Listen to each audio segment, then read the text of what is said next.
Bo'y o'stirish uchun nima qilish kerak? Hozir odamlar fikrini so'rab ko'ramiz. Bo'y o'stirish uchun nima qilish kerak deb o'ylaysiz? Sabzi yeyish kerak, turnikka osilish kerak. Gimnastika qilish kerak, sport bilan shug'ullanish kerak.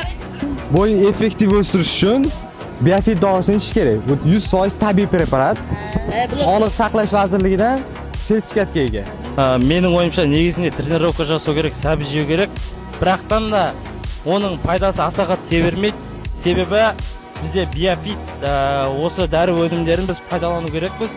Мен осы дәріні Қазақстанға алып кетсем деген ойдамын. Bu Biofit mahsuloti 100% tabiiy. Tarkibida D3, sink, kalsiy moddalari bor. Bo'y o'stirishga yordam beradi. Sog'liqni saqlash vazirligi tomonidan sertifikatlangan, dastavka O'zbekiston bo'ylab bor.